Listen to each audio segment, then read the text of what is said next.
আসসালামু আলাইকুম। এখন দেখবেন সংবাদ শিরোনাম। রাজনীতি নামে কেউ অরাজকতা করলে ছাড় দেয়া হবে না, চাঁদপুরে প্রধানমন্ত্রী তারেক রহমান। কুমিল্লাকে বিভাগ বানানোর আশ্বাস।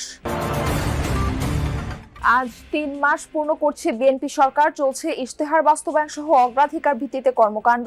এখনো মূল্যায়নের সময় আসেনি, অভিমত নেতাদের। বিরোধী দল হিসেবে নিজ ভূমিকায় সন্তুষ্ট জামায়াত। সরকারের ভালো উদ্যোগে সহযোগিতার পাশাপাশি জনবিরোধী সিদ্ধান্তে গড়তে চায় প্রতিরোধ। আগামী মাসেই বাড়ছে বিদ্যুতের দাম, মরার উপর খাড়ার ঘা, বলছে সাধারণ মানুষ। নেতিবাচক প্রভাবের শঙ্কা অর্থনীতিবিদদের। এতক্ষণ দেখছিলেন সংবাদ শিরোনাম, এবারে দেখবেন বিস্তারিত। রাজনীতির নামে কেউ অরাজকতা ও অশান্তি সৃষ্টির চেষ্টা করলে সরকার বসে থাকবে না, হুঁশিয়ারি করলেন প্রধানমন্ত্রী তারেক রহমান। তিনি বলেন, সামনের দিনগুলোই হবে মানুষের ভাগ্যোন্নয়ন এবং দেশ গড়ার রাজনীতি। চাঁদপুরে খাল খনন উদ্বোধন এবং ফ্যামিলি কার্ড বিতরণের পর সমাবেশে এই হুঁশিয়ারি দেন তিনি। এই জেলায় ইপিজেড, কারিগরি কলেজ সহ একগুচ্ছ দাবি পূরণের আশ্বাস দেন প্রধানমন্ত্রী। এর আগে কুমিল্লাকে বিভাগ করার প্রতিশ্রুতিও দেন তিনি। মেঘনা ডাকাতিয়ার বুক চিরে জেগে ওঠা এই জনপদের পরিচয় সিটি অব হিলসা নামে। দীর্ঘদিন ধরে সেই ইলিশের বাড়ি চাঁদপুর ঢুকছে নদী ভাঙ্গনার বেকারত্বে। অপার সম্ভাবনার ৬৭২ বর্গমাইলের এই জনপদ উন্নয়নে পিছিয়ে যোগের পর যোগ। সেই চাঁদপুরে প্রায় ২২ বছর পর প্রধানমন্ত্রী বিএনপি চেয়ারম্যান তারেক রহমান। তবে কোনো প্রথাগত রাজনৈতিক জনসভা নয়, তার এই আগমন প্রান্তিক নারীদের হাতে ফ্যামিলি কার্ড তুলে দিতে। এদিন বিশেষ এই কার্ড পান চাঁদপুরের ৩৭০ জন সুবিধাবঞ্চিত নারী। এ পর্যায়ে গ্রহণ করছে তাসলিমা। চাঁদপুরের প্রায় ২.৫ লাখ মানুষের একটা অংশ প্রবাসী। কেউ কেউ নির্ভরশীল কৃষি আর মৎস্য আহরণে, বাকিদের কর্মসংস্থানে ইপিজেডের দাবি বহুদিনের। সেই দাবি পূরণের ঘোষণা দেন প্রধানমন্ত্রী। আমরা যেদিন এই ২০ কোটি মানুষের হাতকে, ৪০ কোটি হাতকে যদি আমরা শ্রমিকে রূপান্তর করতে পারি, তাহলে ইনশাল্লাহ দেশের মানুষের ভাগ্যের পরিবর্তন করতে পারবো। এ সময় তিনি দেশবাসীকে একটি মহলের অপরাজনীতি সম্পর্কে সজাগ থাকার আহ্বান জানান। দেশের মানুষ চায় স্থিতিশীলতা, দেশের মানুষ চায় দেশের শান্তি। কিছু মানুষ, একটি মহল বিভিন্ন বিতর্কের সৃষ্টি করছে, একটি মহল রাজনীতির নামে তারা বিভ্রান্তি ছড়ানোর চেষ্টা করছে। এর আগে চাঁদপুর সদরের বিশ্বখাল ও শাহরাস্তির খুর্দ খালের পুনর্খনন কাজের উদ্বোধন করেন প্রধানমন্ত্রী তারেক রহমান। ৮০ দশকে সাবেক রাষ্ট্রপতি জিয়াউর রহমানের হাত ধরে খনন হয় জোড়াখাল একসময় এই অঞ্চলে কৃষি বিপ্লব ঘটিয়েছিল। সকালে ঢাকা থেকে সড়কপথে কুমিল্লা হয়ে চাঁদপুরে পৌঁছান প্রধানমন্ত্রী। যোগ দেন বরুড়া উপজেলার লক্ষ্মীপুর বাজারের পথসভায়। কুমিল্লাকে বিভাগ করা সহ বেশ কিছু প্রতিশ্রুতি দেন তিনি। আসার সময় আমি দেখলাম সবাই স্লোগান দিচ্ছে, কি চাই? কুমিল্লা বিভাগ। এটি যদি জনগণের দাবি হয়ে থাকে ইনশাল্লাহ, তাহলে সেটির বাস্তবায়ন হবে।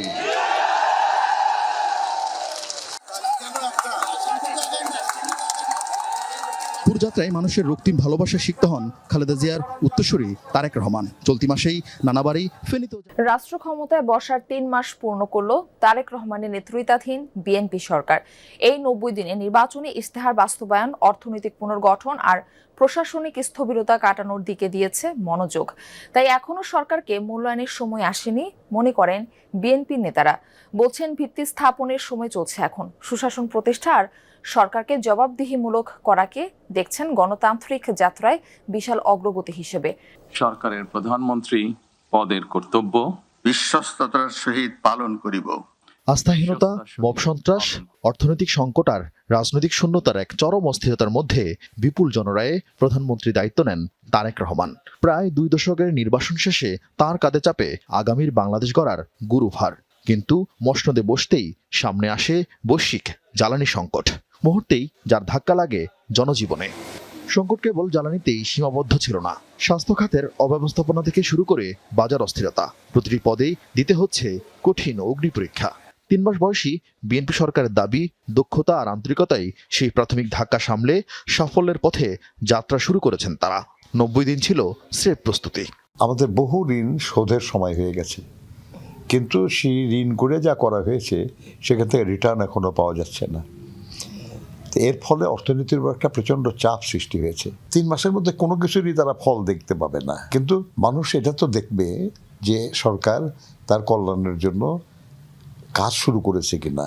মন্ত্রীদেরকে উনি এত ব্যতিব্যস্ত রেখেছেন প্রত্যেককে দায়িত্ব পালনের ক্ষেত্রে, এবং জবাবদিহিতা ও কৈফিয়তের যে পদ্ধতিটি চালু করেছেন, এটাও একটা ভালো উদাহরণ হয়ে থাকবে ভবিষ্যতের জন্য। বহু বছরের আবর্জনা 3 মাসে পরিচ্ছন্ন করা সম্ভব নয়, একটু সময় লাগবে, যে পুরোপুরি না হলেও সফল। সরকারের 3 মাসের খতিয়ানে বড় অর্জন ধরা হচ্ছে কৃষি, শিক্ষা ও সামাজিক সুরক্ষা খাতকে। বিশেষ করে কৃষকের ঋণ মওকুফ, নদী খাল খনন আর পদ্মা ব্যারাজের মতো মেগা প্রকল্পের সিদ্ধান্ত জনআস্থায় নতুন মাত্রা যোগ করেছে বলে মনে করছেন নেতারা। কৃষিকাজ কি দৃশ্যমান না? খাল খনন কি দৃশ্যমান না? পদ্মা ব্যারেজের আজকেও অনুমোদন একটাকে দেওয়া হয়েছে, এটা কি দৃশ্যমান না? এইভাবে গত 3 মাসে আপনি হিসাব করে দেখেন, 300 বলবো না, তবে এর কাছাকাছি প্রজেক্ট অনেকটা দৃশ্যমান হয়েছে। আমরা প্রত্যেকটা ডিপার্টমেন্টকে কানেক্ট করতেছি, ওনার নেতৃত্বে প্রত্যেকটা ডিপার্টমেন্ট আজকে সচল। অনেক বিবেচনা করে এই কার্ডগুলি যারা পাবে সেটা নির্ধারণ করা হয়েছে, এবং আজ পর্যন্ত কেউ এটা কিন্তু। তবে 3 মাসের সবচেয়ে বড় চমক সরকার প্রধানের জবাবদিহিতার মানসিকতা। সম্প্রতি জনগণের সাথে সম্পৃক্ত তৃণমূলের নেতাকর্মীদের প্রশ্নের মুখোমুখি করেন মন্ত্রীদের। বিএনপি বলছে এটি তাদের রাজনৈতিক অঙ্গীকারের জবাবদিহিমূলক বাংলাদেশের আনুষ্ঠানিক সূচনা। শপথ গ্রহণের 3 মাসে ফ্যাসিবাদের পথে হাঁটতে শুরু করেছে ক্ষমতাসীনরা, এমনটাই অভিমত প্রধান বিরোধী দল জামায়াত ইসলামীর। গণভোটকে উপেক্ষা করা, স্থানীয় সরকারের প্রশাসক নিয়োগ, অবাধ চাঁদাবাজি, সর্বোপরি সরকারের অগণতান্ত্রিক আচরণ জনগণের কাছে দলটিকে ধীরে ধীরে অপ্রিয় করে তুলছে দাবি জামায়াতের। তবে এই 3 মাসে বিরোধী হিসেবে নিজেদের ভূমিকায় দলটি সন্তুষ্ট। দাবি ভালো উদ্যোগ, সহযোগিতা আর জনবিরোধী সিদ্ধান্তের প্রতিরোধে তারা সক্রিয়। ত্রয়োদশ জাতীয় সংসদ নির্বাচনে 68 আসন জিতে প্রধান বিরোধী দলের ভূমিকায় জামাতে ইসলামী। সংখ্যাগরিষ্ঠ আসন জিতে নেয় সরকার গঠনকারী বিএনপি। 17 ফেব্রুয়ারি শপথ নেয় ক্ষমতাসীন ও প্রধান বিরোধী দল। শপথ গ্রহণের পর পেরিয়েছে 3 মাস, শেষ হয়েছে সংসদের প্রথম অধিবেশন, যা পরিপূর্ণ ছিল কথার লড়াই, উত্তেজনা, মতবিরোধ, এমনকি ছিল বিরোধী দলের ওয়াকআউটও। জুলাই সনদ ও গণভোটের রায় বাস্তবায়ন এবং সংবিধান সংস্কার প্রশ্নে এখনো সরকারের সাথে বিরোধী দলের রয়ে গেছে মতবিরোধ। জামাত নেতারা বলছেন, গণভোটের রায়কে অস্বীকার করে সরকার যাত্রাপথেই ভুল করেছে। এর মাধ্যমে হ্যাঁ ভোট দেয়া বিপুল সংখ্যক ভোটার এবং বিরোধী দলের আস্থা হারিয়েছে সরকার। গণতান্ত্রিক সরকার হয়েও স্থানীয় সরকারের প্রশাসক নিয়োগ বিএনপির আরেক অগণতান্ত্রিক আচরণ দাবি করছেন জামাত নেতারা। জানান, অব্যাহত চাঁদাবাজি আর আওয়ামী সরকারের রেখে যাওয়া ব্যবস্থাপনা টিকিয়ে রাখা ফ্যাসিবাদের দিকে অগ্রসর হওয়ার আরও একটি ধাপ। 3 মাস সাক্ষী দিচ্ছে যে না, দেশটা বোধহয় ভালো পথে যাচ্ছে না।